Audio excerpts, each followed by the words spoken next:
안녕하십니까. 황태순 TV의 황태순. 김현광입니다. 자, 오늘 2월 26일입니다. 내일, 모레 양일간 걸쳐서 베트남 하노이에서 제2차 미북 정상회담이 있습니다.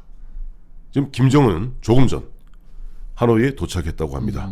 조만간 아마 저희들 추정으로는 올 4월이면 김정은이 서울 답방할 것 같습니다. 네. 서울 답방하는 길이 다 열렸나요, 이제? 서울 답방하는 길이 다 열렸죠. 사실은 저희가 작년 기억해 보시면 지난해 12월 초에 보면은 김정은 서울 답방, 연내 답방 이야기가 굉장히 청와대에서도 12월 12, 13일을 청와대에서 거의 찍었었죠. 찍었었죠. 근데 저희가 12월 7일인가요? 12월 8일인가? 저희가 방송하면서 김정은이 내려오지 못하는 세 가지 이유를 들은 적이 있습니다. 네. 그때 제 기억으로는 첫째, 12월 12일은 당시 유엔에서 제3위원회에서 김정은을 갖다 제소하겠다 하는 그런 분위기가 있는 가운데 그날이 마침 장성택을 처형한 날 아닙니까? 쉽지 않을 것이다. 둘째는 김정은이 내려왔을 경우 우리 대한민국에 있는 애국 시민들, 이른바 보수 우파들이 강하게 반대할 것이다. 그것을 그리고 또 세 번째 가장 중요한 세 번째 중요했던 게 와서 뭐 가져갈 게 줄 게 없, 우리가 줄 게 없다. 그때 얘기했던 그거였죠. 저희가 얻을 것이 없다. 김정은 입장으로서는 와서 선물 보따리를 챙겨가야 되는데 그런데 지금은 어떻게 됐습니까? 지금 그 김정은이가 이제 4월 들어온다면 며칠 날 오게 되나요? 제 생각에는 아마 굉장히 가장 상징적인 날이 북한에서는 가장 북한에서 국경일로 치는 첫 번째 국경일이 4월 15일입니다. 김일성 탄생일이죠. 태양절. 그걸 태양절이라고 1912년 4월 15일 김일성이 태어난 날이다. 그래서 태양절을 최고의 국경일로 치기 우리가 때문에 지난 12월 달 같았으면은 네. 우리 보수 진영의 반발, 네. 격렬한 반발이 있기 때문에 4월 15일 김일성 생일날 어떻게 오겠냐고 그러지만 지금 집권한 지금의 우리 한국 분위기나 집권 세력들이 기세로 보면은 네. 김일성 만세 부르는 사람들이 광화문에 와도 봐줘야 된다 그러는데 지금 민족 화해와 단결로 가는 마당에 네. 김일성 주석 생일날 와가지고 같이 축하해주면 좋은 거지 라고 밀어붙일 것 같아요.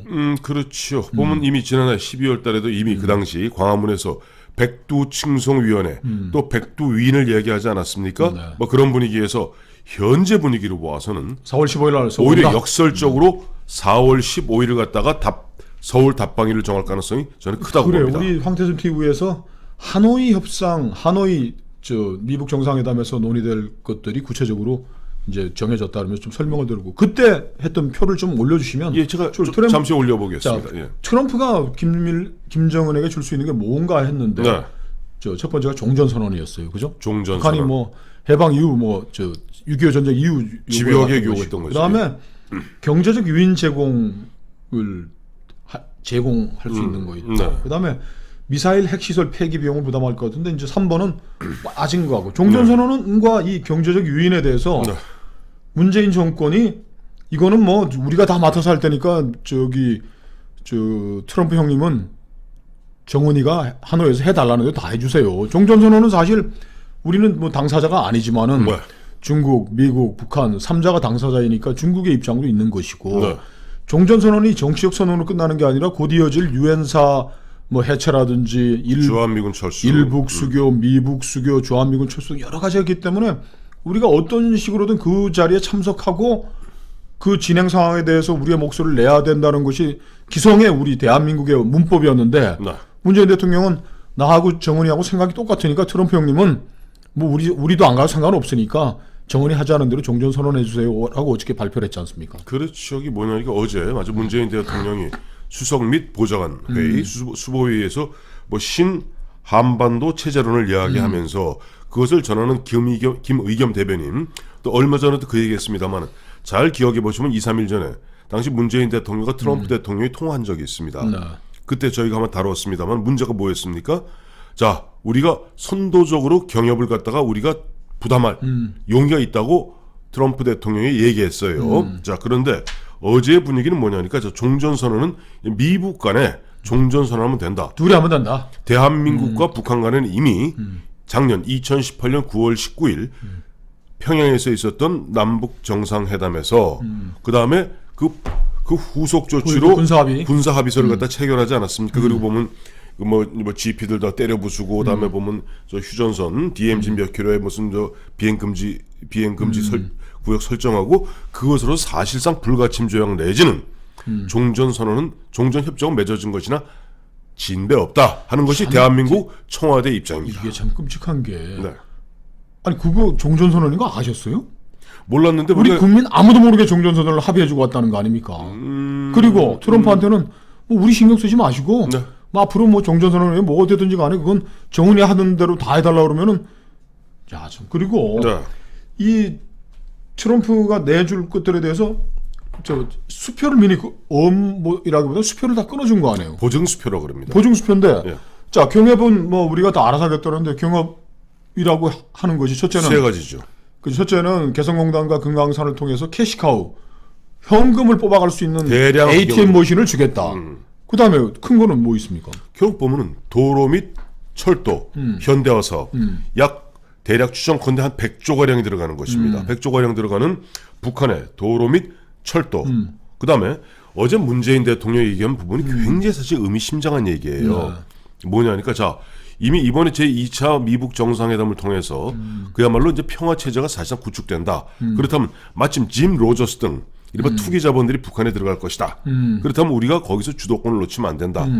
기존에 문재인 정부가 추진했던 것이 한반도 운전자론이라면은 이제는 그 서양 서구 자본들이 들어가기 전에 우리가 선도적으로 흔한 말로 우리가 입도 선매해야 된다. 즉 그래서 우리가 먼저 돈도 좀 퍼부어주고 그게 김대중 정부 때부터 시작되던 건데 네. 북한이 국제적인 경제 질서에 따라서 움직이도록 WTO 세계은행 체제에 쓰고 움직이도록 해줘야지 입도 선매한다는 게 지금 자 도로 철도 건설하면 철도 건설하는 데 필요한 건 뭡니까? 사람의 인력, 침목, 철로 그건 북한이 다 스스로 다 할 수 있는 거예요. 자 도로 까는데도 뭐 도로 까는데 뭐 아스팔트 좀 필요하고 시멘트 사람 그럼 사람 북한에 다 있는 거고 현금 퍼주겠다는 얘기인 거예요. 북한의 비핵화와 관계없이. 맞아요.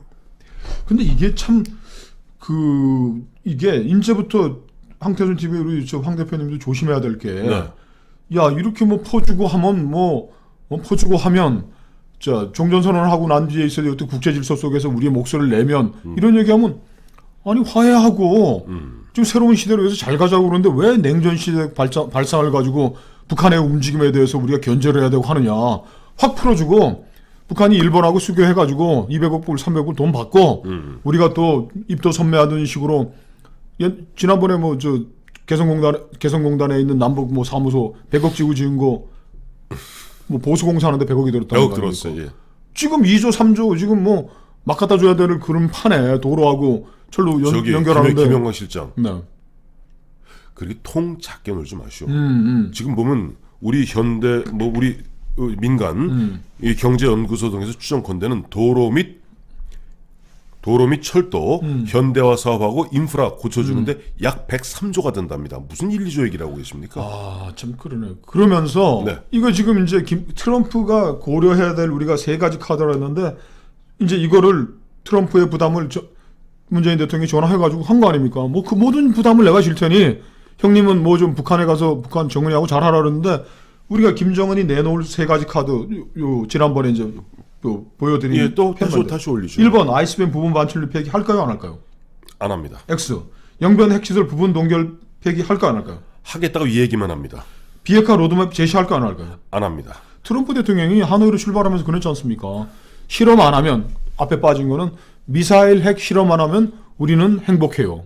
정확히 얘기하면 미국 그 미사일도 이른바 대륙간 탄도탄 미사일 실험만 안 하면 그만이다. 그렇죠. 핵 추가 실험만 안 해도 그만이다. 그래서 결국 이번에 하노이 제2차 미북 정상회담은 그야말로 북한의 핵 동결이 뭐냐니까 핵 동결 선언이죠, 뭐. 핵 동결 선언입니다. 그걸 검증해야 되니까. 폼페이오하고 또 미국의 북한 국무부 국방부 쪽에서 나오는 얘기가 이제는 뭐 완전히 앤드류 김도 그렇게 CIA 부국장이던 앤드류 김도 해놓고 동결, 그 다음에 검증, 폐기, NPT 가입 이렇게 되어 있으니까 전에 말씀드린 100년 하청인 거예요. 100년 하청이고 핵 동결을 하는 순간 앞으로 핵 동결이라는 건 뭐냐니까 앞으로 추가로 현재 45기 내지 한 55기에 있는 핵 탄두는 일단 기정사실로 인정하는 가운데 그건 언급도 안 될 텐데요. 뭐. 그 이후에 앞으로 하지 말라는 얘기거든요. 그러니까 결과적으로 흔히 우리가 국제 정치학에서 이야기하는 북한이 집요하게 김일성, 김정일, 김정은 3대에 걸쳐서 추구해왔던 드facto 사실상의 핵보유국, 즉 파키스탄 모델에 성공하는 것을 선언하는 날이 바로 2월 27일, 2월 28일인 겁니다. 글쎄 말입니다. 그럼 합의문은 뭐 어떻게 합의문은 굉장히 보면 그야말로 트럼프의 정치적 이해 구미에 맞게 정치적 구미에 맞게 그럴듯하게 아까 말씀하신 대로 자 북한은 추가 핵 실험 추가 핵 미사일 실험을 하지 않겠다. 하지 않겠다. 그다음에 기존에 했던 것 부분에 대해서는 국제사회에 협조하여 우리가 앞으로 차분히 검증받고 이것을 위해서 이제 실무 협상을 계속 진행하겠다. 액션 그룹. 그다음에 미국은 북한의 어떤 경제 발전을 위해서 왜 트럼프가 여러 차례 얘기했잖아요. 우리가 미국이 국제사회가 도와주면 북한은 세계적인 나라가 될 수 있다라고 하기 위해서는 결국 적대 관계. 북한이 집요하게 요구했던 게 신뢰 구축 아닙니까? 그렇죠. 그러니까 자, 이제 전쟁은 끝났다. 자, 그 1953년 이후에 지금 65년, 66년째 진행되고 있는 전쟁은 끝났기 때문에 종전 선언을 갖다가 어떠한 형태로든 사실상의 종전 선언을 하면서 자, 종전 선언을 했고 이제부터는 이것을 이른바 평화협정으로 가는 또 실무협상을 갖다가 집요하게 가겠다. 그렇죠. 그러면 이제 문재인 정부는 이제 환호하겠죠. 자, 드디어 한반도에 평화가 왔고 왔습니다. 이 평화는 문재인 대통령이 한반도 운전자로서 집요하게 2년 동안 노력해 온 결과다. 이제 북한의 비핵화를 촉진하기 위해서도 경협 확대하고 철도 도로 건설 공사 이제 본격적으로 재개하겠다. 미국이 여기에 대한 유엔 안보리 제재나 미국의 독자적 제재는 풀어주기로 트럼프 형님이 나하고 전화를 했더니 약속을 하더라. 그 이제 한반도에 평화가 왔으니 황태순 TV의 황태순 대표 같은 우파 극우들은 앞으로 입 닥치고 김정은 동지 오실 때 광화문에 나와서 4월 15일 날 인공기 휘날리며 환영하라우. 자, 그래서 문재인 대통령의 이른바 한반도 운전자론이 신한반도 체제론으로 바뀌면서 이렇게 얘기합니다. 자, 앞으로 한반도 운명은 우리가 주인이니까 참 좋은 얘기입니다. 그게 바로 1972년 74 남북 공동성명에서 그 당시에 김일성이 이야기했던 바로 우리 민족결입니다. 민족 대단결이죠. 민족 대단결이고 우리 민족결이고 그다음에 외세의 배격입니다. 자, 그런데 네. 71년에 닉슨이 주한미 7사단 빼내고 네. 한반도에 전쟁이 나더라도 개입하지 않겠다고 선언했을 때 우리가 느꼈던 그 공포감이 있지 않습니까? 네. 뭐 문재인 대통령이 뭐 김정은이를 너무 사랑하고 정말 뭐 집에 있는 송아지라도 팔아가지고 뭐 도와줄 그런 마음이 돼 있는 분인데 네.